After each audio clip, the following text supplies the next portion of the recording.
আপনি যদি একটা কনজেস্টেড এরিয়ায় আমাকে বলেন 2 ঘন্টার মধ্যে জায়গা খুঁজে দিতে হবে, হাউ ইজ ইট পসিবল? যে জায়গাটা আরজিকর হসপিটাল, সেই জায়গাটা ভীষণ কনজেস্টেড, আর যদি সেই জায়গাটা না করতে পারেন তাহলে আপনাদের পুলিশের যে ব্যারাক আছে বিভিন্ন জায়গায় যেখানে অ্যাভেলেবেল, দরকার হলে আপনি বাস অ্যারেঞ্জমেন্ট করে দিন, বাস তাদের তুলে নিয়ে আসবে, বাস তাদের পৌঁছে দেবে।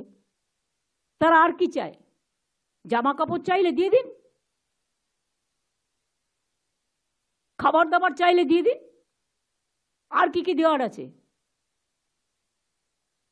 আপনারা যদি কাউকে পাঠানো, দায়িত্বটা তো সেন্ট্রাল গভর্নমেন্টকে নিতে হবে, সবটাই স্টেট গভর্নমেন্টের উপর আপনারা চাপিয়ে দেবেন আর মিথ্যে কথা বলবেন আমরা দিইনি, এটা ঠিক নয়, আমরা 3টে জায়গা দিয়েছি। কিন্তু আপনি যদি রোজ সংখ্যা বাড়ান বাংলাটাকে গ্রাস করবার জন্য, পুলিশের হাত থেকে সবটাই কেড়ে নিতে চান রাজ্য সরকারকে, কেন্দ্রীয় সরকারের এর মধ্যে পুরো চক্রান্ত আছে। আমি কোর্টকে কোনো ব্যাপারে একটি কমেন্টসও করব না, because we are bound to accept the court verdict.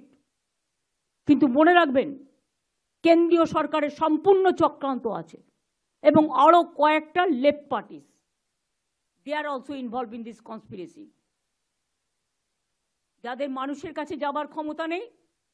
যেহেতু আমরা কিছু পাল্টা করছি না, একতরফা হয়ে যাচ্ছে। রাতের বেলায় পুজোর সময় পুলিশ রাত জেগে পাহাড় দেয়, কোনো দুর্ঘটনা ঘটলে পাহাড় দেয়, দাঙ্গা হলে পাহাড় দেয়, দুর্যোগ হলে পাহাড় দেয়। কিন্তু প্রতিদিন রাতে আপনারা যদি রাস্তায় থেকে, অনেক মানুষ তো ডিস্টার্ব হয়, অনেক এলাকায় অনেক বয়স্ক মানুষ আছে, মাইক লাগালে তাদের ঘুমের অসুবিধেও হয়, যার জন্য নিয়মও আছে পলিউশন কন্ট্রোল বোর্ডে, 10টার পর মাইক বাজানো যাবে না, বা এত স্পিডে মাইক বাজাবেন তার বেশি বাজানো যাবে না। তা সত্ত্বেও আমরা সব ছেড়ে দিয়েছি। 1 মাস তো হয়ে গেল, আজকে 9 তারিখ, 1 মাস 1 দিন, 31শে মাস গেছে।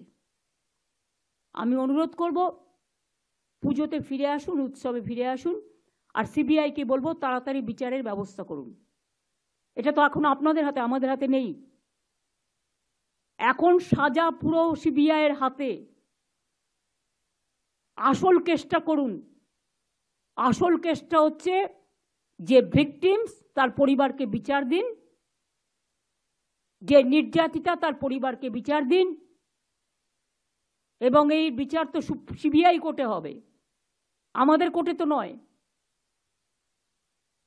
সুতরাং আপনারা ফাস্ট ট্র্যাক কোর্টে বিচার করে তাড়াতাড়ি ব্যবস্থা নিন।